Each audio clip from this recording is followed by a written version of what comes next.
ያ እያለ ኦኬ፣ እኔም ጠየቃለሁ፣ አንተም ትጠየቃለህ። እሺ በየተራ አይ ውድድር እኮ አይደለም፣ ጀስት እየተወያየን ነው። ገባ? ያው እኮ ውይይት ከሆነ አንተም ትጠየቃለህ፣ እኔም እመልሳለሁ። አንተም ጠይቀኝ እመልሳለሁ፣ እኔም እጠይቃለሁ፣ አንተም ትመልሳለህ። ችግር የለውም። አሁን ወደ የተነሳውን ሀሳብ እንጨርስ መጀመሪያ። እሺ ሜሮን ያስተማራለ ስላሴ። በመጀመሪያ ስላሴ ለአንተ ምንድን ነው ትርጉሙ ንገረኝ።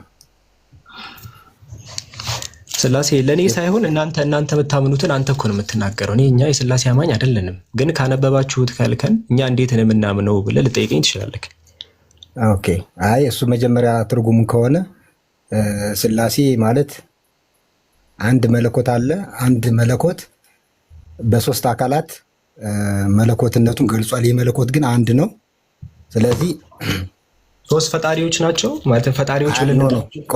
ቆይ እኔ ነኝ አይደለ መጀመሪያ ስለ ስላሴ የምታውቀውን ነገር ስልህ አልመለስክልኝም። አራስ መልስ አልከኝ። ስለዚህ እኔ ያብራራው ስለሚለያይ ነው። እኔ ላስረዳህ እችላለሁ። በቃ ይኸውልህ በአካላት ውስጥ በመለኮት አንድ ማለት ወይም በኢሴንስ አንድ ወይም ደግሞ 3 ፐርሰንስ ዋን ኢሴንስ ነው በእንግሊዝኛው።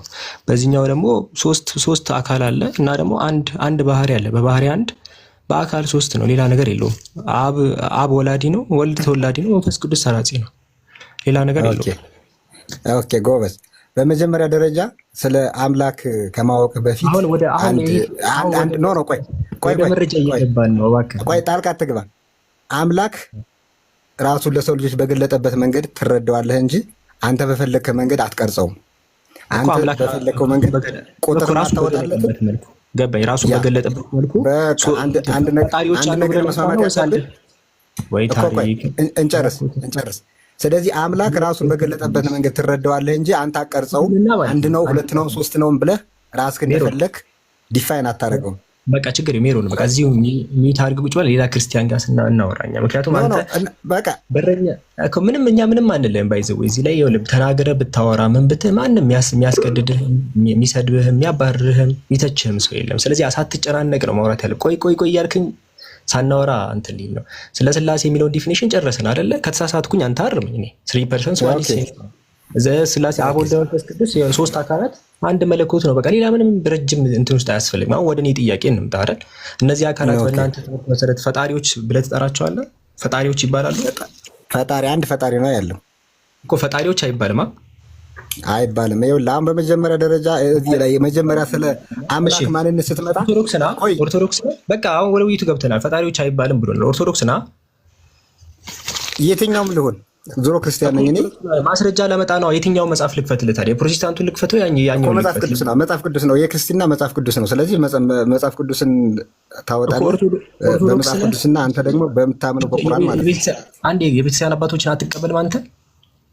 ተሳስተዋል እኮ መጽሐፍ ቅዱስና ዋናው ዶግማችን መጽሐፍ ቅዱስ ነው። ሌላው በቃ ትውልድ እንደፈለገው ሊያደርገው ይችላል። ስለዚህ እኔ ማምነው ስለዚህ አሁን አትቀበልም ማለት ነው እኮ ገባኝ። ኦርቶዶክስ ሆነ ለማወቅ ነው። ቸርች ፋዘርስ ላይ ያሉትን አትቀበልም አይደል? በቃ እኔ በመጽሐፍ ቅዱስ ነው ማምነው እኮ። እነዛ ይሳሳታሉ አይደል? ሌሎቹ ይሳሳታሉ። መጽሐፍ ቅዱስ ግን አይሳሳትም። ኦርቶዶክስ አይደለህም። እኔ ምንም ልሁን ስለሱ አይደለም። አሁን እሱ አይመለከትም። በቃ መጽሐፍ ነው። እኔ ሁሉንም መጽሐፍ ልጠቀም እችላለሁ። ሁሉንም መጽሐፍ ልጠቀም እችላለሁ። ኦርቶዶክስም ብትሆን ከመጽሐፍ ቅዱስ የተለየ አስተምሩ ካላት እሱን ሪጀክት ታደርጋለህ። ማንኛውም ኦርቶዶክስ እኮ ሪጀክት ታደርጋለህ። እኔ እኮ አላስገድድህ አይደለም። እሺ በቃ ከመጽሐፍ ቅዱስ ጋር የማይገናኙ መጽሐፎችን አይቀበልም ኦርቶዶክስ። ሚዩት አድርጉ። በቃ ሚዩት አድርጉትና በቃ ለመጨረሻ ጊዜ እድል ልስጥህ። በሃይማኖት የማታፍር ከሆነ በቃ አትግባ። እባካችሁ ክርስቲያን ወገኖች በሃይማኖታችሁ እኔ ለምንድን ነው የማምነው? መሐመድን ራሱ በመሐመድ እያመለክም አላፈርክም። በነገራችን ላይ መሐመድ ሴሰኛና ሐሰተኛ ነቢይ ነው። ይህ ልታምን ይገባል። ሐሰተኛ ነቢይ ነው። አይ ገና ሲገባ ቅድም ለእሱ ለመሳደብ ነው የገባው። በቃ ጨርሷል። ገባችኋል? በሃይማኖታችሁ አትፈሩ። ቀስ እኔም ጠይቃለሁ አልካለ ትጠይቅ የለ ለምን ምን ያሳድብሃል? መጀመሪያ ላይ ጋይስ አዘጋጅቼ ነበረ። ኦርቶዶክስ ለምን እንዳልገባ ታውቃላችሁ?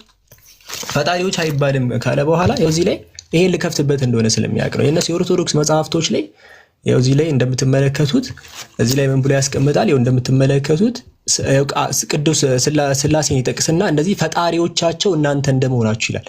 ፈጣሪዎቹ ብሎ ሶስት ፈጣሪዎች እንዳሉ አድርጎ ያስቀምጣል መጽሐፉ። በክርስትና ሶስት ፈጣሪ ነው የሚመለከው። እኔ ይሄኛው መጽሐፍ ላስክድ ነው። ይሄኛው መጽሐፍ እኔ አልቀበለውም። ተሳስቷል ካልክ በኋላ መሄድ ይችላል። በሃይማኖታችሁ አትፈሩ። እኔ እኮ አልቀበልም ይሄንን ካልክ ችግር የለውም። ከኢትዮጵያ ኦርቶዶክስ ተዋህዶ ቤተ እምነት ትወጣለህ ማለት ነው። አለቀ። ቢያንስ የኢትዮጵያ ኦርቶዶክስ ተዋህዶ ሶስት ፈጣሪ እንደምታመልክ እንተማመናለን ማለት ነው። ስለዚህ በሃይማኖታችሁ አትፈሩ። ፈጣሪዎች ይወዘው ቃል በቃል ነው። ፈጣሪዎቻቸው ይላል። ፈጣሪዎቻቸው ማለት አስቡት፣ ፈጣሪ ነጠላ ነው፣ ፈጣሪዎች ፕሉራል ነው። ስለዚህ ፈጣሪዎች ተብሎ ከዚህ በላይ እኮ ሶስት ፈጣሪ አምልኮ የለም። ስለዚህ ይሄ ከባድ ነው፣ ከባድ ነው። ስለዚህ ይሄ መጽሐፍ እኔ አልቀበለው ማለት ይቻላል። ከታች ኤልሻዳይ የሚል አካውንት ወሬ ይላል። እኔ መጽሐፍ ከፍቼ እያሳየኝ ወሬ እንዳትሉኝ እኮ ነው መጽሐፍ ከፍቼ እያሳያለሁት። እንደ ያጀማ መጽሐፍ ከፍቼ እያሳየኝ ወሬ ይሉኛል። እንዴ ከዚህ በላይ ምን እናድርግ? እሺ እንዴ ምን ላድርግ? ሰው ጻፊውን ልጅ ልምጣ እንዴ? ተው እንጂ እንዴ ወሬ እንዴት ነው እንባለው? መጽሐፍ እሺ። ሀና ይሰማል? ይሰማል። ፈጣሪዎችን የሚለውን ትቀበያለች? ይሄንን ቀጥታ ከይሄን መጽሐፍ ላይ ሰይፈ ስላሴ ላይ በቆሞስ መልከ ገነት አባ ወልደ ጊዮርጊስ የተዘጋጀ ነው። የኢትዮጵያ ኦርቶዶክስ ተዋህዶ ቤተክርስቲያን መጽሐፍቶቿ መካከል ነውና እዚህ መጽሐፍ ላይ ይኸው ፈጣሪዎቻቸው ብሎ አብ ወልድ መንፈስ ቅዱስን ከአንድ በላይ ፈጣሪ እንደሆኑ ይናገራል። ሶስት ፈጣሪ ነው የምትቀበሉት? ከታች ጀመርና ምን ታውቁና ነው ስለ መጽሐፍ ቅዱስ ምን አውቃችሁ የምታስተምሩት? ደግሞ እዚህ ስላላችሁ ክርስቲያኖች ምን ታደርጋላችሁ ከዚህ ቤት? ምን ከታች በኮሜንትም በገዝተም አስጨነቃችሁ እንኳን ኮሜንትም ላይ ከታች ስድድብ ነው። ተረጋጉ። ምንም ነገር አይደለም። እኛ ለማስተማር ለመማማር ነው። ቁስላቸውን እንዴት ነከው? ላ ሐውለ ወላ ቁወተ ኢላ ቢላህ። ምንም ልናረግ አይደለም። እኛ እናንተን ለመተቸት ምናምን አይደለም። እሺ ረጋ በሉ። ጀስት እዚህ ጋር ፈጣሪ ይሄ መጽሐፍ አሁን አብዱልከሪም ተሳስቷል። አሁን ይሄ መጽሐፍ ስህተት ነው። ምክንያቱም አንድ ፈጣሪ ነው ያለው፣ አንድ አምላክ ነው ያለው። በቃ አንድ አምላክ ነው ያለው። አለቀ። ይሄው የእናንተ መጽሐፍ ይሄው እኛ ሶስት ፈጣሪ አናመልክም፣ ውሸት ነው፣ ሙስሊሞች ዝም ብለው ነው የሚተቹን ምናምን። ይሄው የራሳችሁ ይሄው ምን ልታረጉት ነው? ይሄው ፈጣሪዎቻቸው እንደመሆናችሁ ላይ የአዳምና የሔዋን ፈጣሪዎቻቸው አብ ወልድ መንፈስ ቅዱስ ሲደመሩ ፈጣሪዎቻቸው ይላል። ይሄው ቃል በቃል ፈጣሪዎቻቸው እናንተ ናችሁ ይላል። እዚህ አለቀ። አሁን ይሄ በቃ ሶስት ፈጣሪ። ከዚህ በላይ ምንም ሌላ ምን ማስረጃ ያስፈልጋል? ከዚህ ውጡ ነው። ኤልሻዳይ ምን የምትይው ነገር አለ? ሶስት እዚህ ላይ ኤልሻዳይ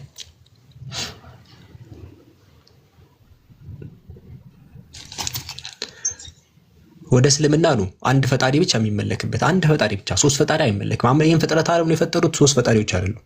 አንድ ፈጣሪ ነው፣ አንድ ፈጣሪ ነው፣ ሶስት ፈጣሪ አይደለም። በቃ እንዴት ነው ቃል በቃል እንደ በቀጥታ ፈጣሪዎቻቸው ተብሎ ሲጻፍ እንዴት ትቀበላላችሁ እናንተ? እንዴት እንደዚህ ይደረጋል?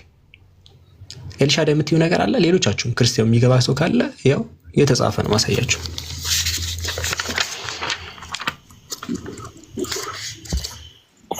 እሺ የገባ ሰው ካለ መቀጠል ትችላለህ። ኦርቶዶክስ ከሆናችሁ ሌሎቻችሁም እንቀጥላለን። እዚህ ያላችሁ አንድ ቪዲዮ አለው። የረሳሁት ነገር አንድ ቪዲዮ አዲስ ተለቋል። ገብታችሁ ሼር አድርጉ። አንዴ እኔም ፕሮፋይል ትጫኑና ልክ እንደገባችሁ መጀመሪያ ላይ የምታገኙት ቪዲዮ አለ። ያን ሼር ሪፖስት አድርጋችሁ ተመለሱ። እነዚህ ወገኖች እስኪገቡ ድረስ እዚህ ያላችሁ ገብታችሁ ሼር ሪፖስት አድርጋችሁ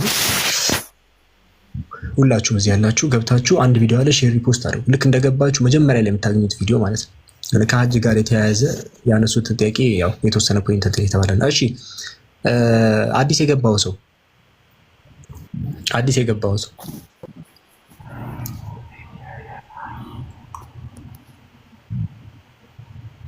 ወይ ምንድን ሙኪ ነው የሚለው? ሙኪ ገቼ ነው ምናምን ነው። የለም በቃ እኛ እንቀጥል። ያጀማ ክርስቲያኖች እንትን ሲሏችሁ በሶስት አምላክ አናመልክም ይላሉ፣ ግን ሶስት ፈጣሪ እንደሚያመልኩ በአንድ መጽሐፍ በዚህ መጽሐፍ ብቻ ማሳየት እንችላለን። አሁን ስንት ጌታ ነው ያለው ቢባል አንድ ጌታ ነው ያለው። አምላካችን አላህ አምላካችሁ አንድ አምላክ ብቻ ነው ብሎ ይነግረናል። በጌትነት ራሱ አንድ ጌታ ነው ያለው፣ አንድ ጌታ ነው ያለው። እና እዚህ መጽሐፍ ላይ ግን ፈጣሪዎች የሚለው ብቻ አይደለም። በነገራችን ላይ ጌታ ራሱ ሶስት ጌታ ነው ብሎ ቃል በቃል እንደዛ ይናገራል። ሶስት ጌታ ብሎ ማለት ነው። ታሳያችሁ ሶስት ጌታ ብሎ ማለት ነው። በጣም የሚገርም ነው። ይሄው እዚህ ላይ እንደምትመለከቱት ቃል በቃል አንድ ጌታ ነው ያለው ምናምን ይላሉ። ግን እዚህ ጋር አይታችኋል። እዚህ ጋር የባህሪ እንትን የተዛዛቸው ባህሪ አንድ የሆነ 3 ጌቶች ናቸው ይላል። ያያችሁ ነው። 3 ጌቶች ናቸው። 3 ጌታ ማለት ነው። ቅድም ፈጣሪዎች የሚለውን አሳየዋችሁ። አሁን ደግሞ ነጥሉ በቁጥር 3 ጌቶች ነው ያሉት በማለት ይናገራል። 3 ጌታ አይመለክም። በቃ ይሄው ቀላል አንድ ሰው በቀላሉ የሚያውቀው ነገር ነው። ማርቆስ ወንጌል ምዕራፍ 12 ላይ ኢየሱስ እኮ አምላካችን አንድ ጌታ ነው ብሎ ተናግሯል። ሊትራሊ 3 ጌታ የለም፣ አንድ ጌታ ብቻ ነው ያለው። ዘዳግም 6:4 ላይ ምናምን ኢየሱስ ነው ጌታችሁ ኢሳ አለይሂ ሰላም ሲጠይቀው የትንሣኤ ቀን ላይ አምላካችን አላህ የዛ ክፍል ላይ ሲጠይቅ እንዲህ ብለሃል ወይ ብሎ ሲጠይቀው እኔ አላልኩም ብሎ ሲናገር እኔ ያልኩት ጌታዬና ጌታችሁን አላህን ነው ብሎ ነው የሚያስቀምጠው። ግን እዚህ ጋር 3 ብለው ቃል በቃል አይታችኋል። 3 ጌቶች ናቸው። 3 ጌቶች ናቸው። 3 ጌታ ነው ያለው። ከዛ ይቀጥሉና ፈጣሪዎችም ፕሉራል አድርጓቸው ፈጣሪዎች ብሎ ያስቀምጣል ደግሞ በሌላ ስፍራ ላይ ቅድም ያሳየዋችሁ ላይ ማለት ነው። ስለዚህ ከዚህ አስተምሩ ውጡ። ይሄ የሰይጣን አስተምሩ ነው። ገባችሁ? ትክክለኛ የነቢያት አስተምሮ አንድ አምላክ ብቻ ነው፣ ፈጣሪዎች ነው ያሉት ምናምን እንደዚህ አይነት ትምህርት የለምና እባካችሁ እንደዚህ አታደርጉና እስቲ ክርስቲያን ወገኖች ካሉ አስገቧቸው። እስቲ ይሄኛው እንትን የሚሞግት ሰው ካለ ገብቶ እዚህ ጋር የተባለው ስህተት ነው የሚል ሰው ካለ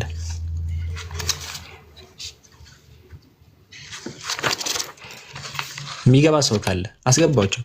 እስቲ የሚገባ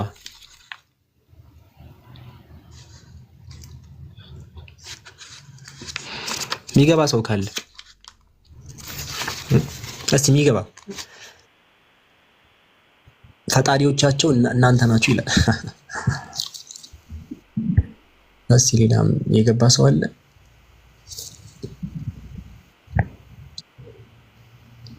በቃ እሺ የተተነዋል የኛው መጽሐፍ በቃ ትቻለ ግቡ በቃ አሁን የሚገባ ሰው ያሁኑ ጥያቄ አይጠየቅም ተትቷል። በቃ ያው ገብቷል ወደ ስፍራው አትጠየቁም። በቃ ሌላ ርዕስ ላይ ነው የምናወራው።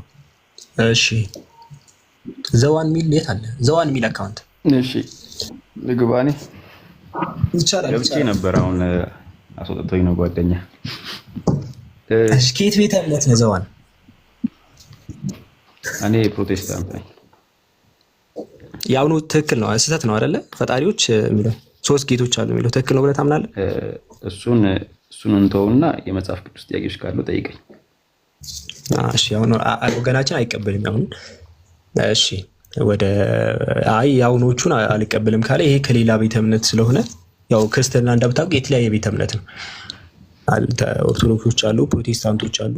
ኦርቶዶክሶች ራሱ ይከፈላሉ። ኢስተርን ኦርቶዶክስ አለ፣ ኦሪየንታል ኦርቶዶክስ አለ። ድጋሚ ደግሞ ካቶሊኮች አሉ። ካቶሊኮች ብዙዎቹ ካቶሊኮች ናቸው። እነዚህ አነስ ነው ያሉት። ካቶሊኮች በቢሊየን ነው የሚቆጠሩት። እነዚህ ሚሊየንስ የሚቆጠሩ ናቸው። ፕሮቴስታንቶቹ ራሳቸው ብዙ ቦታ ነው የሚከፈሉት። ከየትኛው ዲኖሚኔሽን ነው ፕሮቴስታንት? ዘዋን ከፕሮቴስታንት ደግሞ የትኛው ነክ ማለት ዲኖሚኔሽን? ከፕሮቴስታንት አንዴ ስንት ዲኖሚኔሽን አለ? የት ነው ህብረት የምታደርገው አንተ? አይ እኔ ሉትራን ያዘው ኖርማል እዚህ ሀገር የተለመደው ፕሮቴስታንት የምንለው የምታውቃቸው አይነት ሰዎች ማለት ነው። አንተ እነዚህ ምንድነው አድቬንቲስት ኦር ሰምቲንግ ምናምን ለኛ አንተ እሱ ምናምን በብዙ ነገር ትለያያላችሁ። በነገራችን በብዙ ለምሳሌ ጥምቀትን የሚቀበሉ አሉ። ጥምቀት እንደናንተ ነው የሚያምኑት ሐዋርያቶች። እናንተ ጋር እናንተ ራሱ ብዛታችሁ ብዙ ነው። ተወሽ ወደዛ ደስ አንገባ ችግር የለውም። በቃ የእናንተ የቤት ጉዳይ ስለሆነ አይመለከተም። ብቻ ለማን ለጠቅላላው 33000 ያህል ዲኖሚኔሽን አለ ፕሮቴስታንት ብቻ 33000 ማለት ነው። አስተማሪዎችን ጠይቃቸው ከፈለግ። እሺ ወደ ሀሳባችን ስንመጣ ኢየሱስ አምላክ አረዳድም ሁሉም ከመጽሐፍ ቅዱስ ነው ያለው። ችግሩ ሁላቸውንም ትያዝ መጽሐፍ ቅዱስ ነው። እኔ ልክ ነው መንፈስ ቅዱስ እኔ ጋር ነው ያለው የሚሉት ሁሉ። አሁን ወደ ትንሽ ስንመጣ ኢየሱስ አምላክ ነው ብለን ታምነው? አዎ እንደዛ ብዬ ነው የማምነው። ጥቅስም ካለ ካስፈለገ ሰጣለሁ። እሺ ኢየሱስ እንደዛ አስተምሯል? እስቲ ምናልባት አምላክ ነኝ ብሎ ካስተማረ የሚያስተማርበት ክፍል አለ? አዎ እኔና ባንድ ነን ብሏል። እኮ እኔና አብ አንድ ነን የሚለው እኮ አምላክ የሚል ለዛ ማስረጃ ለእኔ አልሰጠኝም። እኔና አብ አንድ ነን የሚለው ንግግር ለምን እኔና አብ አንድ ነን የሚለው አምላክነትን ያሳያል ብለህ ታስባለህ አንተ? ያሳያል። በክርስቶስ በማመናችን እንደምንድን ያሳያል። ክርስቶስ መልሶ እንደሚመጣ እናውቃለን። ከሞት እንደተነሳ ነው። ሐሳቡ እኮ እኔና አብ አንድ ነን አምላክነት የሰጠው ዴፊኒሽን ነው የሚወስነው። ስለዚህ ኢየሱስ በቀጥታ ፈጣሪያችሁ ነኝ አምላክ ነኝ ብሎም አልተናገረም አይደል? እንደዚህ የለም አለ ማለት ስትል ፈጣሪ ነኝ እኔ ፈጣሪ ነኝ ምናምን እኔ አምላካችሁ ነኝ አብርሃም አባታችሁ ሳይኖር እኔ ነበርኩ ብሏቸዋል። እሺ እነዚህ አንተ ይሄም መልቲፕል ኤክስፕላኔሽን አለው። አንተ ስታነበው ስትረዳና እኔ ሳነብ ስረዳ ይለያል። መጀመሪያ በቀጥታ አለው ጽሁፉ ሁለታችንም ማንጨቃጨቅበት። ለምሳሌ ኢየሱስ ዮሐንስ 17:3 ላይ መልእክተኛ እንደሆነ ተናግሯል።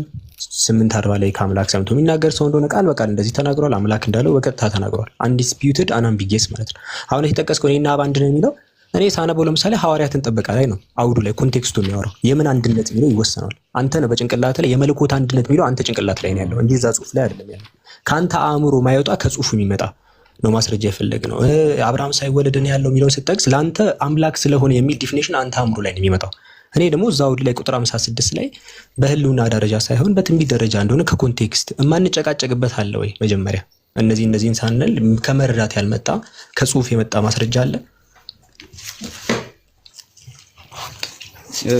በአብዛኛው የመጽሐፍ ቅዱስ እኛ እስከምናውቀው መንፈሳዊ ነገር ነው እና አረዳዱም መንፈሳዊ ነው። አሁን ለምሳሌ ቃልም ስጋ ሆነ ይላል። ቃል መጀመሪያ ያው አንዳንድ ላይ ያለውን ታውቀዋለህ። ዮሐንስ ምዕራፍ 1 ቁጥር 1 ላይ ያለውን ከዛ ደግሞ ወደ 12 ላይ ስትወርድ ድጋሚ ቃልም ስጋ ሆነ ይላል። ጸጋና እውነትን ተሞልቶ በእኛ አደረ ይላል። አንድ ልጅም ከአባቱ ዘንድ እንዳለው ክብር የሆነው ክብሩን አሳየን ይላል። ስለዚህ እዚህ ጋር ቃል ስጋ ሆነ የሚለው መጀመሪያ ቃል እግዚአብሔር ነበር ይላል አይደለ? እንዲሁም ቃል እግዚአብሔር ነበር ስለ ፐርሰን አይደለም ይላል። አሁን ርዕስ ቀየረብኛል። በነገራችን ላይ ስለ ኢየሱስ እያወራን ነበር። ወደዚህ መጣሽ። ወደ ዮሐንስ እኮ እንመጣለን። ኢየሱስ አላስተማርም የሚለው ላይ እኮ እኔ አሁን ይሄ ኢየሱስ ነው ያልኩት። አንተ ሌላ ነው አስረዳኝ ልስማሽ። እኔ ላስረዳ ነው። ኢየሱስ ግን አላስተማርም የሚለው ላይ መጀመሪያ እያወራን የነበረው ኢየሱስ አላስተማርም የሚለው በቃ ኢየሱስ አላስተማርም የሚለው ላይ ከተስማማን እኔ አሁን የራሴን ትምህርት ከኢየሱስ ቀጥታ ማምጣት እችላለሁ። የራሴን ትምህርት ለምሳሌ አሁን ብትጠይቀኝ እኔ ኢየሱስ መሲህ ነው ብዬ ነው አምላክ። አንዴ እኔ አሁን እቺ ስላመጣውልህ እቺ ታሳምነኝ ጋር እቺ አንዷ ስለሆነች ዲስፕሩቭ ማለት ሌሎችም አሉ ግን ይሄኛውን ቢያንስ መጀመሪያ እስቲ ቃል እግዚአብሔር ነበር የሚለው ኢየሱስ ክርስቶስን ለማለት አይደለም በልና ማንን ለማለት እንደሆነ ንገረኝ። አይደለም እሺ፣ ወደዚህኛው መጀመሪያ እኔ የተነሳውበት ምን መሰለህ፣ ወደዚህ መጣ። እሺ በቃ ልምጣ፣ ችግር የለውም። ግን እኔ ያልኩ የነበረው አሁን ይሄን ዮሐንስ ተናገረው ነው እንጂ ኢየሱስ ተናግሮት አይደለም ከመነሻው።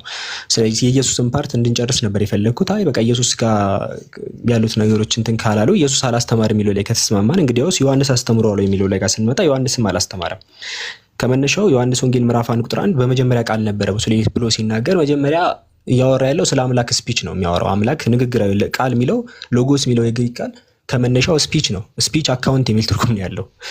በመጀመሪያ ንግግር ነበረ ነው ስፒች ነው።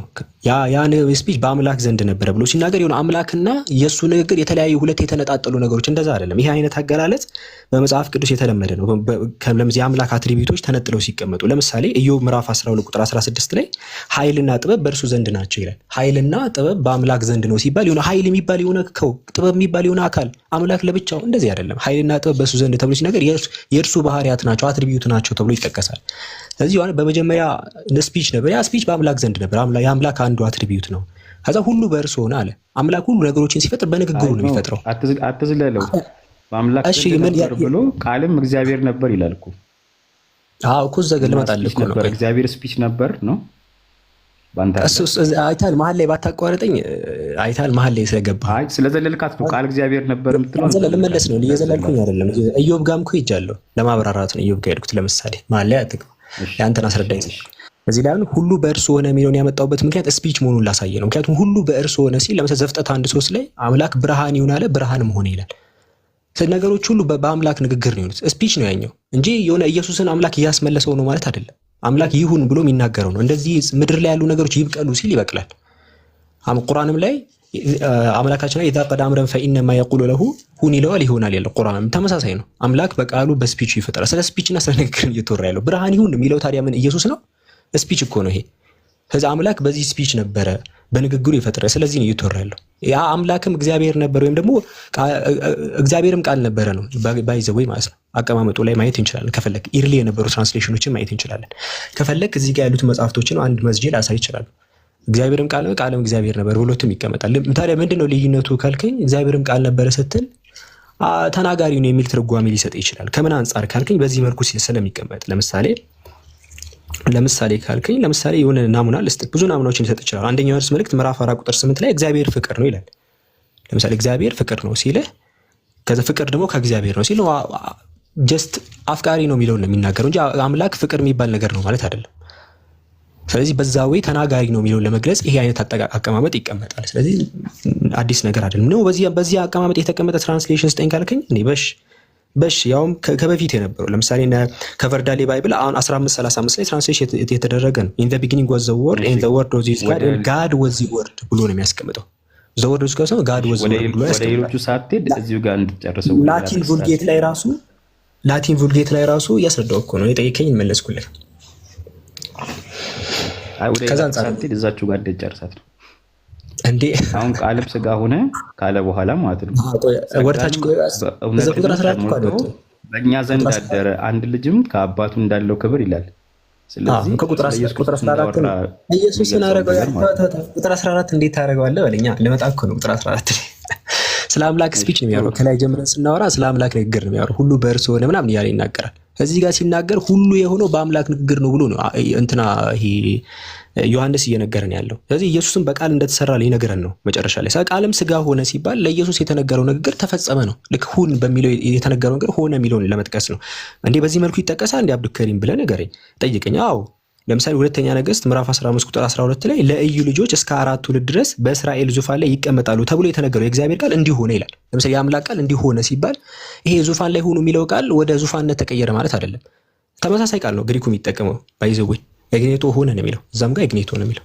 ስለዚህ የአምላክ ንግግር ሆነ በቃ ስጋ ሆነ ተፈጸመ ማለት ነው። የኢየሱስ ስጋ ባይዘው አምላክ የሰራው ነው። ዕብራውያን ላይ ማየት ይችላል። ስጋን አዘጋጀልኝ ነው የሚለው። አብን ያዘጋጀው ከመነሻው ኢየሱስ የተዘጋጀ ነው። በምኑ አዘጋጀ? በቃሉ አዘጋጀ እንጂ ቀላል ነገር እኮ ነው። ምክንያቱም አምላክን ያዘጋጀው ካለን ዕብራውያን ላይ ምዕራፍ ስንት ላይ መሰለህ? ዕብራውያን 15 ላይ መሳዋዕትና መባን አልወደድክም ስጋን አዘጋጀልኝ ነው። ስጋን አዘጋጀ ካለ ኢየሱስ ነው የሚናገረው። አብን ያዘጋጀው ከምንድን ነው ያዘጋጀው? ዕብራውያን ምዕራፍ ስንት ላይ መሰለህ? ምዕራፍ 11 ቁጥር 3 ላይ ዓለሞች በአምላክ ቃል የሚዘጋጁታል። የተዘጋጀ ነገር በአጠቃላይ አምላክ የሚያዘጋጀው በቃሉ ነው። ስጋውን የሚያዘጋጀው ለዛ ያ ነው። ስጋ ሆነ ሲባል ተፈጸመ ነው በቃ። ጸጋና እውነትን ተሞላ ያ ኢየሱስ የተባለው አካል ማለት ነው። ይሄ አዲስ ነገር የለም። አዎ ግን እዚህ ጋር የሚለው ቃልም ስጋ እኔ እሺ ላውራው ተፈጸመ ማለት ነው እኮ አልኩ። በዚህ መልኩ ይጠቀመጣል እኮ ናሙና ተዛማጅ ጥቅስ እኮ አመጣውልክ። ለነ እዩ የተነገረው ይሄ የእግዚአብሔር ቃል እንዲሆን ሁለተኛ ሳሙኤል ያ ማለት ይሄ ወደ ዙፋን ቃል ስጋ ሆነ ብለህ ቃልም ዙፋን ሆነ ልትል ነው። ዙፋኑ አንተው ይሄ ከባድ ነገር እኮ አንተ አሁን እያልከኝ ያለው ቃል እግዚአብሔር ነበር ቃልም እግዚአብሔር ነበር የምትለውን አንደኛ በደንብ አላብራራህም። እሺ አብራርቻለሁ። አንዴ አሁን ልበልና እንግዲህ ሄዳለን። እሺ አንዴ ቃልም ስጋ ሆነ ጸጋንም እውነትንም ተሞልቶ በእኛ አደረ አንድም ልጅም ከአባቱ እንዳለው ክብር የሆነው ክብርን አየን ይልና ታች ደግሞ ብንወርድ ምን ይለናል? እኛም ሁላችንም ከሙላቱ ተቀብለን በጸጋ ላይ ጸጋ ተሰጥቶናልና ሙሴ በሕግ ተሰጥቶ ነበር፣ ጸጋና እውነት ግን በኢየሱስ ክርስቶስ ሆነ ይላል እና በስጋና በወንድ ፍቃድ አልተወለደምም ይላል እዛችሁ ጋር ደግሞ ስትመለከት። ስለዚህ እኮ በስጋና በወንድ ተወልዷል ያለ ማለት እንደሆነ ምንም ጥያቄ እንደዚህ ቃልን እኮ አይደለም የሚናገረው። አንተ ምን ሆናል? እዚህ ጋር እኮ ኦልሬዲ ቃል ስጋ ሆነ ተብሎ እኮ የተፈጸመ ይሄ አምላክ በስፒቹ ነው የሚፈጥረው ተብሎ አምላክ የተናገረው ስፒች ሆነ ተባለን። ኢየሱስ ተፈጠረ። ከዛ በኋላ ኢየሱስ ከተፈጠረ በኋላ ያለውን ነገር ነው እየነገረ ያለው። ጸጋና እውነት ተሞላ ስጋው ኢየሱስ ማለት ነው። ሲጀመር እኮ ማርያም ማህፀን ላይ የተፈጠረ እኮ ነው ኢየሱስ ሲጀመር በመንፈስ ቅዱስ ነው የተፈጠረው ከመነሻው። ይሄ ምንም ጥያቄ ያሌለው ነገር ነው። ለምሳሌ ማስረጃ ልሰጥህ እችላለሁ። የተፈጠረው እንደዛ ነው።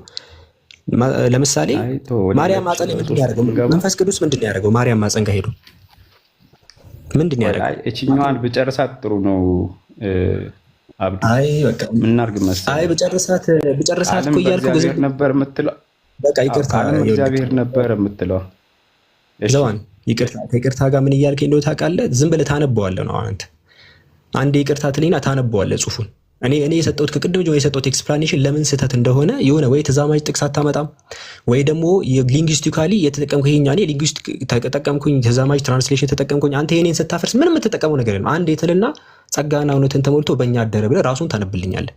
ስለዚህ እንዴ የሆነ ሰው እኮ አንድ ሲደመራ ብለህ የሰራው ስህተት ነው ካለ በኋላ ምን ያደርጋል? ይሄው ከዚህ አንጻር የተሳሳትከው ይሄው እዚህ ጋር ተሳስተሃል፣ ከዚህ አንጻር ተሳስተሃል ይባላል እንጂ ዝም ብለህ ደግመህ ስላነበብከው እኔ ምንም የሚፈጥርልኝ ነገር የለም። ወደ ሌላ መሄድ እንችላለን። ወይ ደግሞ የተሳሳትኩት ካለ ይሄው እዚህ ጋር ይሄን ንግግር ተሳስተሃል፣ ከዚህ አንጻር ብለህ አርመኝ። እሺ በቃ እንደሱ ከሆነ ያው እኔ ስላላሳመነኝ ነው። ቃልም እግዚአብሔር ነበር የምትለዋ እግዚአብሔር ስፒች ነበር ብዬ ስለማላምን እኔ በራሴ ፐርሰናሊ እግዚአብሔር እንደዛ እኮ ትችላለህ። ፐርሰናሊ ይቻላል አልቀበልም ማለት መጽሐፍ ቅዱስ ላይ እኔ የማምነው እግዚአብሔር አምላክ ነው ብዬ ነው። ግን ኢየሱስ ክርስቶስን ለመግለጽ የተቀመጠ እንደሆነ ስለማምነው ሁሉ በእርሱ ሆነ ሲል ለምሳሌ ዘፍጥረት 1:3 ላይ ስፒች ነው ወይስ ስፒች ነው ወይስ አይደለም? ቃልን እኮ ዘፍጥረት 1:3 ላይ በእግዚአብሔር ሆነ ነው እንጂ በእርሱ እኮ እያለ ነው። ፐርሰን እኮ ነው፣ በቃል ነው። ሳብጀክቱ ቃል ነው። በመጀመሪያ ቃል ነበር። የሀሳቡ ሳብጀክት ቃል ነው፣ ስፒች ነው። በመጀመሪያ ሎጎስ ነበር፣ በሎጎስ ሆነ። ሁሉ በእርሱ ሆነ ስፒች ሲለው ምን ለማትፈልጎ ነው? ስፒች በስፒች ሆነ፣ በቃል ሆነ። ስፒች እኮ ፐርሰን አይደለም እኮ አካል ያለው ማን ነው ፐርሰን? አንተ ይሄው አሁን አንተ አሁን እኔ የምታወራኝ ጭንቅላት ላይ ያለው ነገር አይደለም። እሺ በቃ ይኸውልህ ዘዋኒ ከይቅርታ ጋር ማለት ነው። እሺ ከይቅርታ ጋር አሁን አንተ እንዴት መሰለህ እያወራኝ ያለው አንተ አእምሮ ላይ ዮሐንስ 1:1 ኢየሱስ ነው ብሎ ያለውን እሱን መነጽር አድርገህ ነው የምታወራኝ። መነጽሩን አውልቀው። እኔ ደግሞ ያለ መነጽር ነው የማወራው። ዮሐንስ ሎጎስ ማለት ምን ማለት ነው? እሺ አሁን አንተ ፐርሰን ነው ብለኛል። እሺ ሎጎስ የግሪክ ሌክሲከን አውጣና ሎጎስ ፐርሰን ያለው ማን ነው? እስቲ ለምሳሌ ሎጎስ ማለት ኢየሱስ የሚል ትርጉም አለው። መጀመሪያ እስቲ ሎጎስ ምን ማለት ነው አውጣና ንገረኝ እስቲ መጀመሪያ። አንተ በመነጽር ነው ያለ መነጽር ነው በማስረጃ ነው እያወራሁ ያለሁት እንጂ እኔ ሎጎስ እንደዚህ ነው እንደዛ ነው ብትለኝ እኔ አሁን እንደዛ ሳይሆን በማስረጃ ነው የምናወራው። ሎጎስ ማለት ምንድን ነው? ማን ነው ኢየሱስ ነው ብሎ የተረጎመልህ? ለምሳሌ ላሳየህ እችላለሁ። ኢየሱስ ነው ብሎ የተረጎመልኝ ማን ነው ሳይሆን እኔ ሙሉን ብናነበው ሙሉ በሙሉ እያወራ ያለው ሎጎስ ቃሉ መጀመሪያ ሎጎስ ምንድን ነው? ኦኬ አንተ መረሰ ሎጎስ ምንድን ነው? መጀመሪያ ከማንበባችን ጀምር እኮ በመጀመሪያ ቃል ነበር ይላል። በመጀመሪያ ቃል ነበር። ይሄ ቃል ምንድን ነው የሚለውን መጀመሪያ ትርጓሜ ማየት አለብን። ምንድን ነው ቃል የሚለውን የገባው ቃል ሎጎስ ነው። ምን ማለት ነው ሎጎስ? እስቲ ነገር የትርጉም ልዩነት አላቸው። አሁን በግሪኩ ላይ ሬማ የሚለው አለ፣ ፕላስ ደግሞ ሬማ የሚለውን አልተጠቀመም። ሎጎስ ብሎ ነው የተጠቀመው። ሬማ የሚለውን አልተጠቀመም። ሎጎስ ብሎ ነው የተጠቀመው። ልክ ሎጎስ ከማይሲ ግን አሁን ምን ማለት ነው? ለመጫን ለምን ትሞክራለህ? አንተ አእምሮ ላይ ያለውን ነው አሁን ልታነብልኝ የምትታገለው። ውጣ፣ ከአእምሮህ ውጣ። አእምሮን ተወውና ከዚህ እንጀምር። በቃ እየተማመነ እንድንሄድ አሁን መግባባት ያቃተን አንተ አእምሮ ላይ ያለውን ነገር ነው ለእኔ ለማረጋገጥ የምትታገለው። እኔ ደግሞ ጽሁፉ ላይ ያለውን ነው። ጽሁፉ ላይ እኮ አንተ የተሳሳተ ነገር ካለ እኔ አርማለሁ እኮ። ጽሁፉ ላይ ያለውን ንገረኝና ከተሳሳትኩኝ ጽሁፉ ላይ እኔ አርማለሁ። ግን ከዛ እንጂ ሁለታችንም መጽሐፉ ይዳኘን ነው። ለዛ ሎጎስ የሚለው ምንድን ነው? በግሪኩ ላይ ትርጓሜው ላይ ምን ትርጉሞች አሉት? ኢየሱስ የሚል ትርጉም አለ ወይ ነው ጥያቄ። በአማርኛ ሲተረጉሙ ቃል ይላል። እሺ እዛ ላይ ሌክሲከኑ ላይ ማንበብ ትችላለህ። በእንግሊዝኛው ላይ ትችላለህ። ምናልባት ያው ግሪኩ ቃሉ ስለማናውቀው እንግሊዝኛውን መጣ። አይ ትርጉም እንትን አለ ምንድነው? እንትን አለ ሌክሲከን አለ። ሌክሲከን ስላለ እዛ ላይ እንትን ብትል አለ። እሺ እዛ ላይ ማውጣት ትችላለህ። አንተ ነገር ስለተናገርኩኝ አንተ ነገር እኔ ጋር አሁን ስለሌለኝ ነው። እኔ ጋር ስለሌለኝ ነው። ስልኬ አንድ ስለሆነ ስወጣ እንትን ይላል፣ ይዘጋባል። አዎ እንትን ነው የሚያሳየው። ይሄ ሎጎስ የሚለው ነገር ጀስት ስፒች ማለት ነው። እሺ እኔ ደግሞ ላሳይህ አይደል? እኔ ላሳይህ አውጥቼ ስፒች የሚል እንደሆነ እኔ ስፒች ብዬ ስጠቀም ለምን ስፒች እንዳልኩኝ ሌክሲከን አውጥቼ ላሳይህ ነው። እኔ እኮ እሺ አንተ እኮ ስፒች ነው ብለኸኛል አይደለ? እኔ እኮ ያልኩህ እኔ አይደለም ያልኩህ የቃሉ ትርጓሜ ሙሉን ቃሉን አንብበህ ስፒች የሚለው የገለጸውን መንገድ ግለጽልኝ ስልህ አንተ የምትለኝ የገለጽክልበት መንገድ አሁን ራሱ ስፒች ፈጠረ አልከኝና ከዛ ደግሞ ራሱ ስፒች ደግሞ እግዚአብሔር ነበር። ዘዋን እኔ አስረድቻለሁ ባይዘው ማለት ነው። አሁን አንተ እኔ እንደዚህ ያልከኝ ወደኔ አሁን እኮ ያንተን መስማት ነው የፈለገው። እኔ አላረምከኝም እኮ ነው እያልከኝ። እኔ እያልከኝ እኔ ያስረዳሁትን የትኛው ጋር ራሱ እንደተሳሳትኩኝ ማወቅ ፈልጋለሁ። እስቲ ከተሳሳትኩኝ ሊትራሊ ማለት ነው አልሳሳትም እያልኩ ሳይሆን በትክክል ማስረጃዎችን ጠቀቅ አድርጌ ሰብስቤን ያወራሁት ሊትራሊ ማለት ነው። ስለዚህ የት ጋር እንደተሳሳትኩኝ ከዚህ ጋር የቋንቋ ትርጓሜ ነው ካልክ ይኸው ሎጎሱን እንክፈተው አልኩ። የቋንቋ ላይ ከተሳሳትኩኝ ማለት ነው። አይ የቋንቋ ላይ አይደለም ካልክ ምን ላይ ነው የተሳሳትኩት? ይሄ ነገር ላይ ተሳስተሃል ብለኝ። አሁን ጊዜ እንዳንፈጅ ደግሞ ሰዓት ባትገልብንም አሪፍ ነው። እሺ ተመሳሳይ ተቀራራቢ ጥቅስ አለ አሁን ለሱ ቢሆን ማለት ነው። ተመሳሳይ ጥቅስ አለ በሉቃስ ወንጌል ምዕራፍ 1 ቁጥር 35 ላይ ሄደህ ብታነበው ይለዋል። መልአኩም መልሶ እንዲህ አላት፣ መንፈስ ቅዱስ በአንቺ ላይ ይመጣል፣ የልዑልም ኃይል ይጸልልሻል፣ ስለዚህም ከአንቺ የሚወለደው ቅዱሱ የእግዚአብሔር ልጅ ነው ይላታል። እና ይሄ እንግዲህ ዝም ብሎ የተቀመጡ አይደሉም። ከስር ከመጽሐፍ ምንድነው እዚህ ጋር ላይ የትኛው ኃይለ ቃል ነው ኢየሱስን አምላክ የሚያደርገው? አሁን ከተናገርከው ንግግር ቅዱሱ የእግዚአብሔር ልጅ ይባላል። የእግዚአብሔር ልጅ መባል የሚለው ነው አይደል? አዎ የእግዚአብሔር ልጅ ለአይሁዶች ያለው ትርጓሜ በአይሁዶች የእግዚአብሔር ልጅ የሚለው ትርጓሜ እኮ አንዱን ነገር ምረጣ። ኢየሱስ የእግዚአብሔር ልጅ መባሉ ነው። የእግዚአብሔር ልጅ መባል እኮ ምንም አዲስ ነው። ማቴዎስ 5:9 ላይ የሚያስታርሙ የእግዚአብሔር ልጆች ናቸው። መንፈስ መቀበልም የእግዚአብሔር ልጅ ያስባል። እኛ የእግዚአብሔር ልጅ ነን ስንልና ኢየሱስ የእግዚአብሔር ልጅ የነበረበት አንድ አይደለም። አንተ አእምሮ ላይ ነው። ለዛ ነው አይሁዶች እኮ ሊወግሩት የሚፈልገው ነበር። እሱ አንተ አእምሮ ላይ ነው እኮ እሱ አንተ አይደለም። በቃ አእምሮ ላይ ካልሆነ አሳይ። አይሁዶች ለምንድን ነው አሁን እኔ እያልኩ ያሉት እንደው ታውቃለህ አንተ በትለኝ ለምሳሌ ሙሴ የእግዚአብሔር ልጅ ተብሏል አይተሃል። እኔ ስባል የእግዚአብሔር ልጅና ሙሴ ሲባል ይለያያል። ለምን? ቢኮዝ አብዱል ከሪም እንደዛ ስለፈለገ። እንደዚህ የሚባል ነገር የለም። ኢየሱስም ሰው ናቸው። ሁሉም ሰው አንዴ ብዙ ሰው ስላለ አንዴ ኤክስፕሌን ላድርግ። የእግዚአብሔር ልጅ የምትለውን እሺ ትጠቅሳለህ። የእግዚአብሔር ልጅ ማለት ጋይስ እዚህ ያላችሁ ሰዎች የእግዚአብሔር ልጅ የሚለው ተርም ምንም ነገር አይደለም። አማኞችን መልካምነትን ለማሳየት የሚገባ ቃል ሰዎች አይ አንተ ትደብቃለህ። አሁን ልዘል ሞከርክ። ለዚህ አንተን ትነግረናለህ። እኔ ልነግርህ እኮ በጥቅስ ልነግርህ ነው። እሺ የኢየሱስ የተለየ እግዚአብሔር ልጅ እንደሆነ ንገረን። እሺ አሁን አስቆምከኝ። ለምሳሌ እሺ እስክትከፍት ድረስ እኔ ልቀጥል አንዴ። የእግዚአብሔር ልጅ የሚባለው ነገር እዚህ ያላችሁ ሰዎች የእግዚአብሔር ልጅ ማለት በመጽሐፍ ቅዱስ የሆነ መልካም ሰዎች የሆነ ሷሊህ ሰው ምናምን እንደማለት ነው። ለምሳሌ ሮሜ ምዕራፍ 8 ቁጥር 14 ላይ በአምላክ መንፈስ የሚመሩ አካላት ወይም ደግሞ አምላክን በትክክል የሚከተሉ የአምላክ ልጆች ናቸው ይላል። ማቴዎስ 5:9 ላይ ሰው እየተጣላን ሰው የሚያስታርቅ ሰው የእግዚአብሔር ልጅ ይባላል። አባት የሌለው አካልም የእግዚአብሔር ልጅ ይባላል። ለምሳሌ ሉቃስ ወንጌል ምዕራፍ 3 ላይ ይዘረዝርና አዳም ያው አባታችን አዳም እንትን የለውም ይሄ ወላጆች የሉትም። ለዛ የእግዚአብሔር ልጅ ብሎ ይጠራዋል።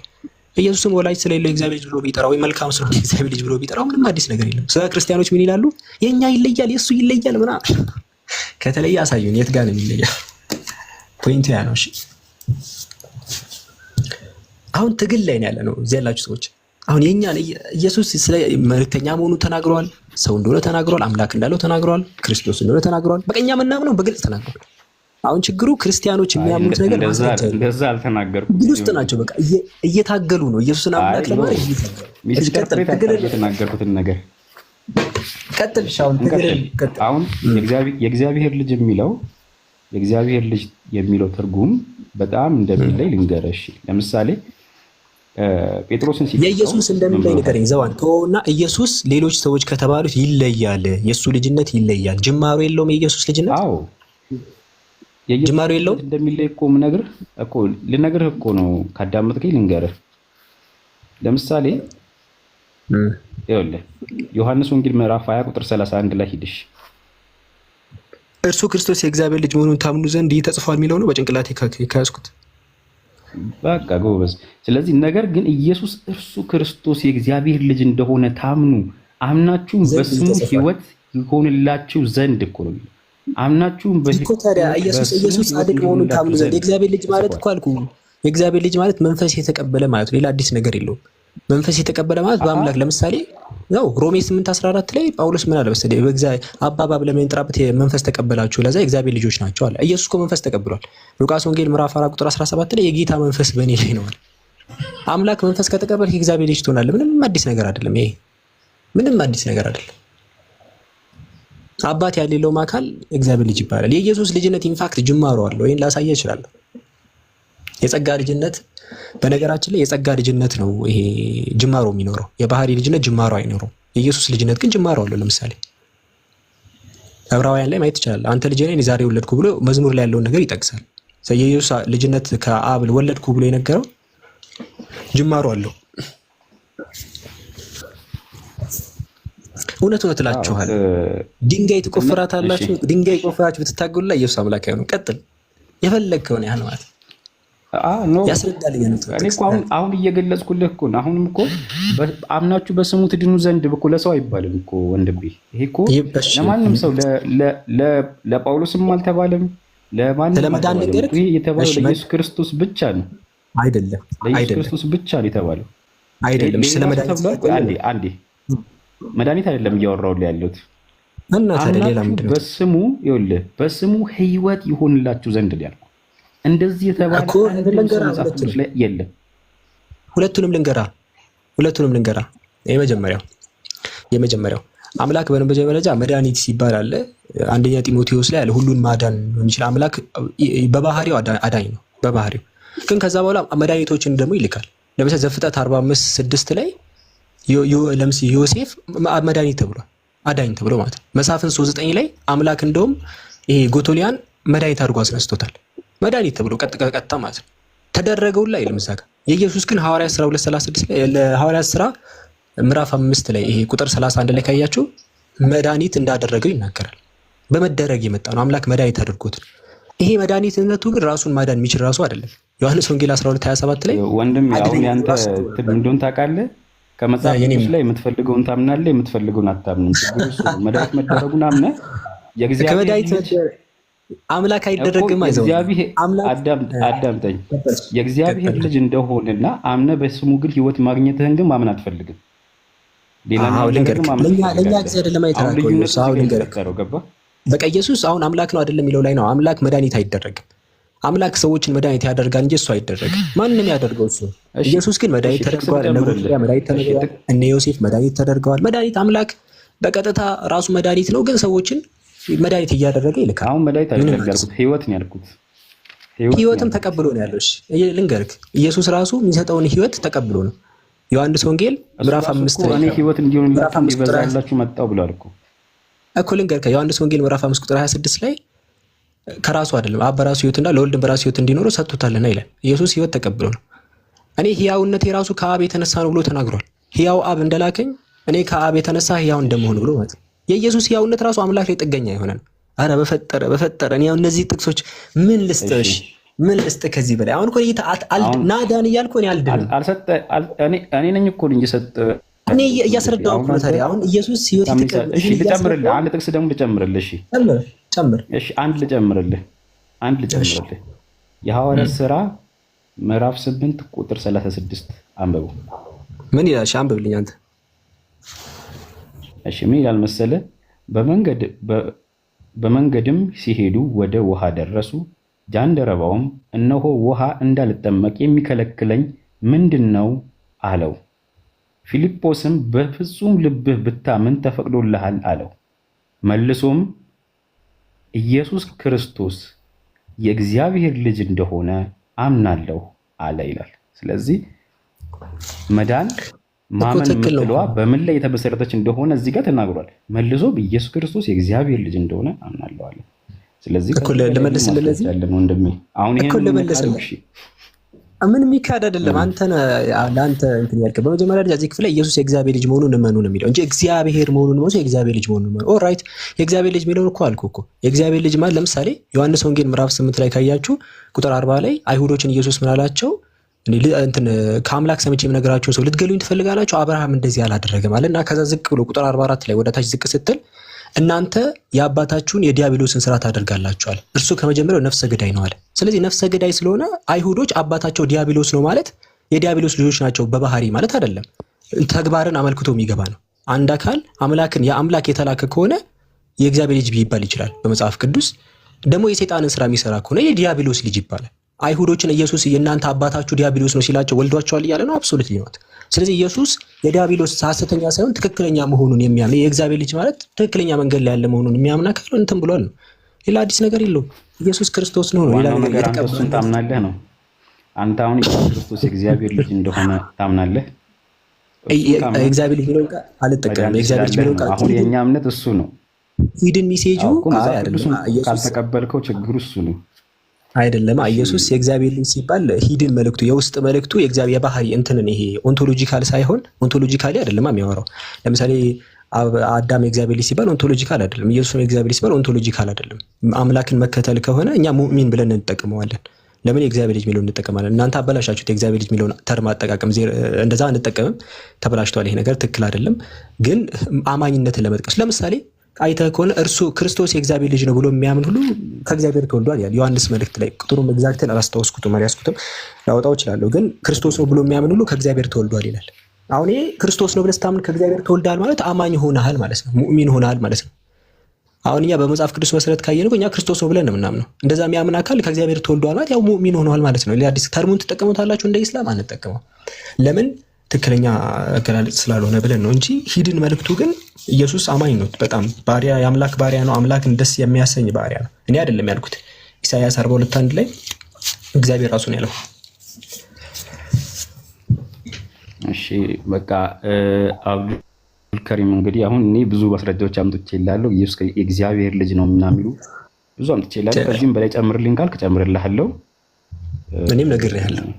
ይመችክ እኔም ነግሬሃለሁ። እኔ ግን ስነግርህ ያንተን እምነት እስቲ ንገረኝ። በእኛ ከመጽሐፍ ከኢየሱስ እኔ እውነት ያንተ አነጋገር ደስ ይለኛል። አዎ ዘዋንዬ ለምሳሌ ወደ ሌላ ጥያቄ እንቀጥል ወይስ የሆነ ነገር ሪፍሌክሽን ልስጥ አንዴ፣ ወይም አንተ የምትለው ነገር እኔ ሪፍሌክሽን መስጠት ፈልጌ ነው ሰው ስላለ። እሺ ሪፍሌክሽን ለመስጠት ይሆናል። ያው እንዳያችሁት ከሆነ ያው ወገናችን ያው እሱ የሚያምነውን እምነት ነው እየነገረን ያለው። ማለትም ያው ኢየሱስ አምላክ ነው ብሎ ኢየሱስ እንት ያደርሱኛል ያላቸውን ነገሮች ዘርዝሯቸዋል። መድኃኒትነት የሚለውን ዘርዝሯል። የእግዚአብሔር ልጅ የሚለውን እነዚህ ነገሮች በአጠቃላይ እንደማያደርሱ ነገራቸዋል። ግን አሁን እኛ እንደዚህ እንታገላለን ወይ? እኛ እንታገላለን ወይ ነው ፖይንታችን።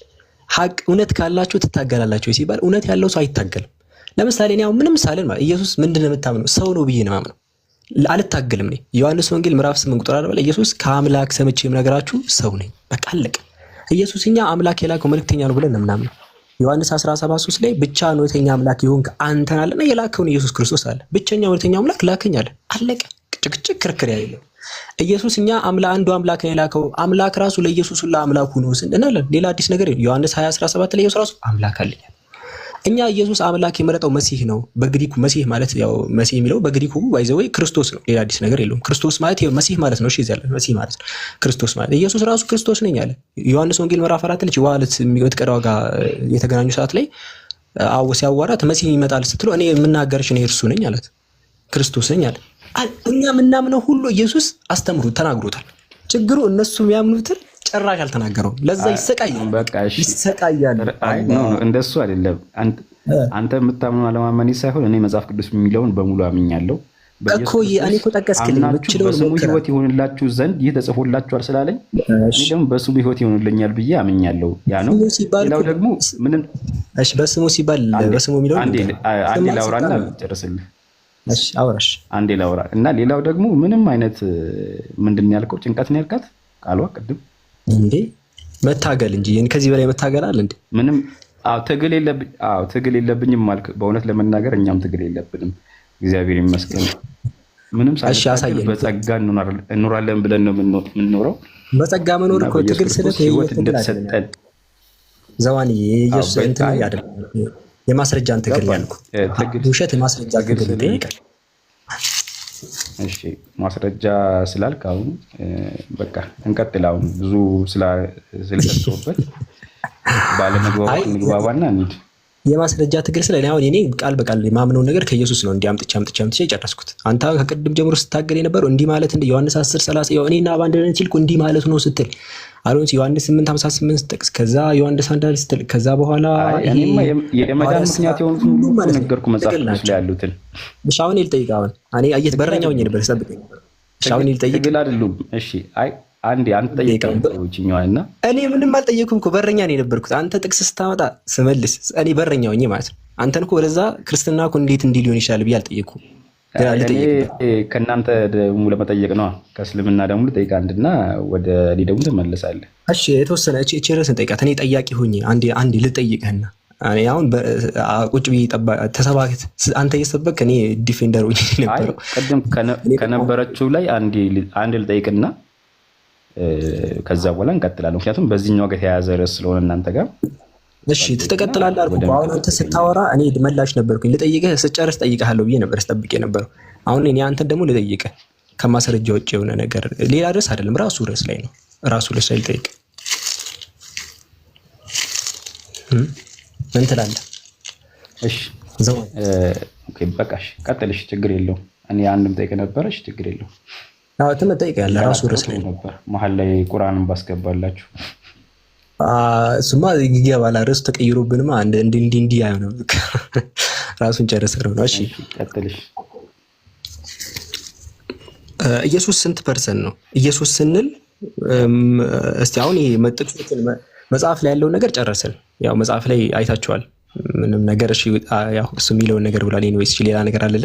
ግን አሁን ደግሞ ሎጂካሊ የክርስቲያን አስተሳሰብ በሎጂክ ራሱ ትክክል ነው። አንዴ መጨረሻ አንድ ጥቅስ አበበኝና የመጨረሻ ያለችዋል ስንት 16 ያለችዋል ማቴዎስ 16 ምን ይላል? ከዛ አንብብልኝ አንተ ሐሳቡን ጀምረልና እሺ ላውጣልህ። እኔ ጋሽ ሙሉ በሙሉ እንድናነበው ነው እንጂ ቃል እንትሉን አውቀዋለሁ። የመጨረሻ መንገድ ኃይለኛ ምትላት ናት ብዬ አስባለሁ። ኖ በጣም ኃይለኛ ምላት አይደለችም። ሁሉም ናቸው እንዴ እግዚአብሔር ቃል ኃይል አለው ለኛ ነው እኛ ምናምን። የመጨረሻው ሞክስ ስምዖን ጴጥሮስም መልሶ ይላል እኔም ማን ትሉኛላችሁ አላቸው። ኢየሱስ ክርስቶስ መለሰና እናንተስ እኔም ማን ትሉኛላችሁ አላቸው። ከላይ ጀምርልህ ጥሩ ነው። አንተ ክርስቶስ ነህ አለው። ኢየሱስም ፊልጶስን እሺ ላንብብልህ። ኢየሱስም ወደ ፊልጶስ ቂሳሪያ ሀገር በደረሰ ጊዜ ደቀ መዛሙርቱን ስጋና ደም ይህን አልገለጠልህምና ብፁዕ ነህ፣ እኔም እልሃለሁ አንተ ጴጥሮስ በዚህች ዓለት ላይ ቤተክርስቲያኔን እሰራለሁ አለው ይላል። እና ለመለስ ይሄን በደስታ ለመለስ ይሄን ደስ እያለኝ። እሺ በመጀመሪያ ደረጃ ይሄ እሱ የጠቀሰው ጥቅስ በራሱ ኢየሱስ አምላክ አለመሆኑን የሚናገር ማቴዎስ ወንጌል ምዕራፍ 16 ላይ እዛ አካባቢ በነገራችን ላይ አውዱ ላይ ስትመለከቱ ሰዎች እኔን ማን ይሉኛል አለ ኢየሱስ። እዛ ከማን ነው እኔን የሚሉኝ ምናምን ብሎ ሲጠይቅ የሆነ አንድም ሰው በነገራችን ላይ ኢየሱስ አምላክ ነው ይሉሃል የሚል የለም። በነገራችን ላይ እዛው ኮሚኒቲ ላይ ያለው ሰው በአጠቃላይ ይሄ ኢየሱስ አምላክ የሚለው ነገር ከኢየሱስ ጊዜ በኋላ እንደመጣ መታቆት በዚህ ነው። የዛ ሰዓት የነበሩ ሰዎች አታቋርጠኝ፣ ቆይ አንተ ስታወራ ደስ ያለኝ እንኳን ያዳመጥኩት እዛ ከኮሚኒቲ ላይ ራሱ ከናካቴ የለም። ሰጀስት የተደረገው ምንድነው? አይ እንትን ማን ይሉሃል አለው። እዛው ቦታ ላይ ማን ይሉኛል ማለት አይ ከነቢያት አንዱ ነው ይሉሃል። ከነቢያት አንዱ ነው ይሉሃል የሚለው ነገር እኮ ለኢየሱስ ነብይ አይደለም የሚለው ለማሳየት አይደለም። ኢየሱስ ከመሲሁ አለ የሚመጣ ሌሎቹ ምንድነው እያሉት ያሉት? መሲሁ ይመጣል፣ ግን ይሄ ከሚመጡ ነቢያቶች መካከል አንዱ ነው ሲሉት ያንን ነው ኢየሱስ። ከእኛ ራሱ እንደዛ እኮ አናምንም። ኢየሱስ ልክ መሲሁ ሌላ መሲህ ይመጣል፣ ኢየሱስ ልክ ሌሎች እንደነበሩት ነብይ እና መሲሁ ገና ይመጣል ብለን እንደዛ አንጠብቅም። ኢየሱስ ያ ክርስቶስ አምላክ የመረጠው ክርስቶስ ነው ብለን ነው የምናምነው። ለዛ ነው እናንተስ ማን ትሉኛላችሁ ሲሉ አንተ ክርስቶስ ነህ። እንዴ ሐዋርያ ስራ ላይ እኮ ነብይ ነው ብለው ተናግረዋል እኮ። እንዴ ነብይነቱን በካደ መልኩ እኮ አይደለም ክርስቶስ የተባለው። እኛም እኮ ነብይ ነው ክርስቶስም ነው እንደዚህ ነው የምናምነው። ያን የተቀመጠው ክርስቶስ ማለት በራሱ ምን ማለት ነው ፖይንቱ። ክርስቶስ ማለት በራሱ አኖይንት የተደረገ ማለት ነው። የስትሮንግ ግሪክ ሌክሲከን ላይ ማየት ትችላላችሁ። ስትሮንግ ነበር 5547 ላይ አኖይንት የተደረገ ወይም የተቀባ ማለት ነው። ማን ነው የሚቀባው? አምላክ። ዕብራውያን ምዕራፍ 1 ቁጥር 9 ላይ ጽድቅን ወደድ ከአመፃ የሚለውን እግዚአብሔር አምላክ እኮ ክርስቶስ ነው። ክርስቶስ ማለት እኮ አምላክ ማለት አይደለም፣ እንደውም አምላክ የመረጠው ማለት ነው። አንተ ክርስቶስ የእግዚአብሔር ልጅ ነህ ሲለው ይህንን ስጋና ደም አልገለጠልህም፣ በዚህ ላይ ቤተክርስቲያን ይሰራል አለ። እኛ ክርስቶስ አይደለም ብሎ የሚያምን አለ እዚህ ሩም ውስጥ? ኢየሱስ ክርስቶስ አይደለም ብሎ የሚያምን የለም እኮ። አዎ አለ። ምክንያቱም ክርስቶስ መሆን እኮ ከነብይነት ጋር አንድ ነው። ቢሆን ኖሮ ከነቢያት አንዱ ባህል ሲሉት እሱን እኮ አሁን ሳስረዳ ይላቸው ነበር። አንዴ ይቅርታ አሁን ያልገባ ነገር አለ አቋረጥከኝ። ለዛ ነው ሳይገባ ነው ያቋረጥከኝ። ክርስቶስ ማለት ምን ማለት ነው እኮ? ክርስቶስ ማለት መሲህ ማለት ነው። ምን ማለት ነው መሲህ ማለት? መሲህ ማለት ምን ማለት ነው? ከነቢያት አንዱ ይሉሃል የሚለውን እውነት እሱ ልክ ቢሆን ኖሮ ሌሎች ያሉት ሳይሆን አንተ ያልከውን ልክ ነው አይለውም ነበር። እዛ ጋ ያለው እኮ ክርስቶስ የእግዚአብሔር ልጅ ነው። ኧረ አንዴ የትማጣጣተ በቃ ይኸው አገኘ የቁስል ስል ያው ኢንቴሌክቹዋል ቁስል ማለት ነው። እሺ እዚህ ላይ ክርስቶስ ማለት ምን ማለት ነው?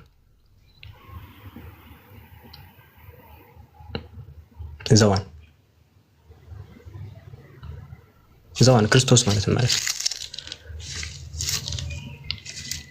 ሄሎ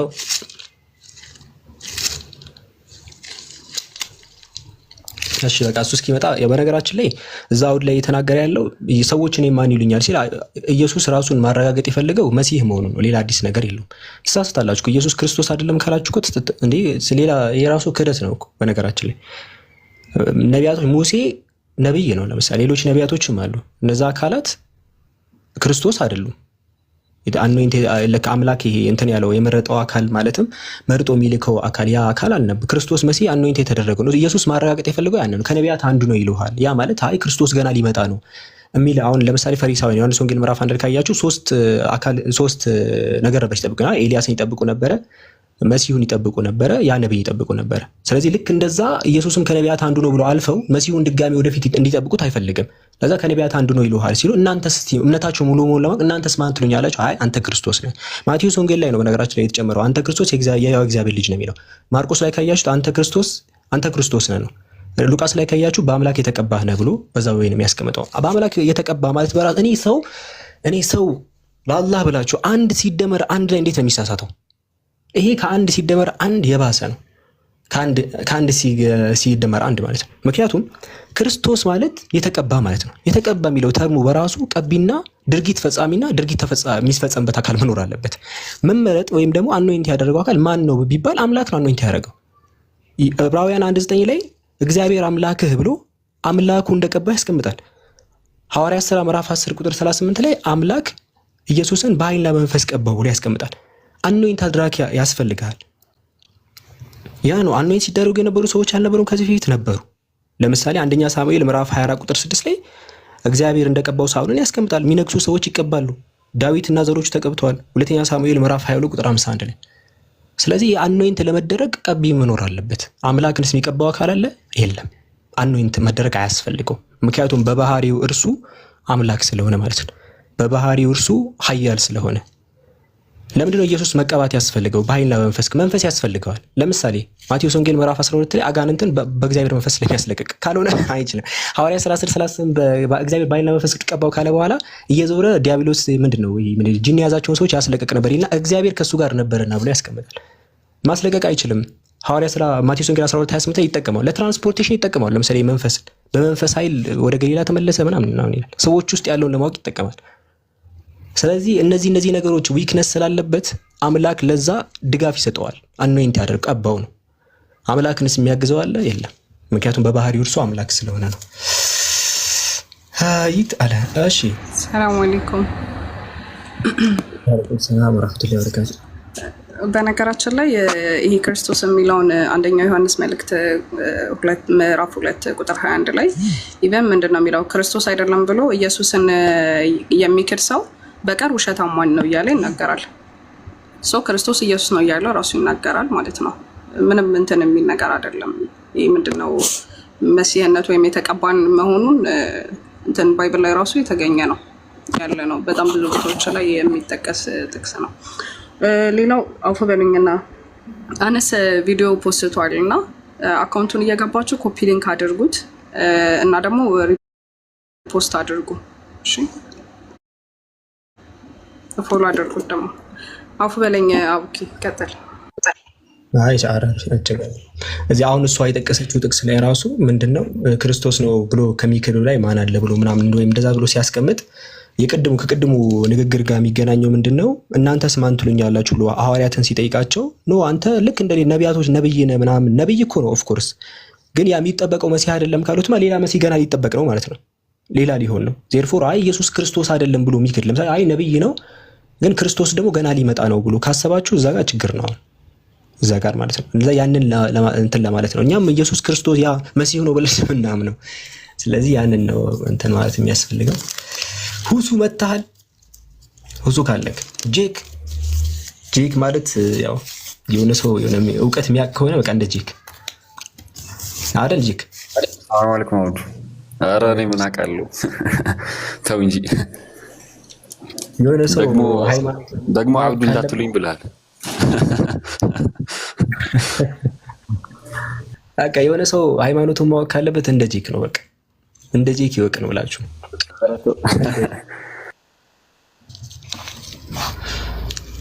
ጠይቁት። ጥያቄ ካላችሁ ምናምን ጠይቁት። እሺ እዚህ ያሉትን ፎሎ አድርጉ ሁሉንም። እሺ እዚህ ያሉትን ሁሉንም ሰው ፎሎ። ሰላም አለይኩም። ወአለይኩም ሰላም ወራህመቱላሂ ወበረካቱ።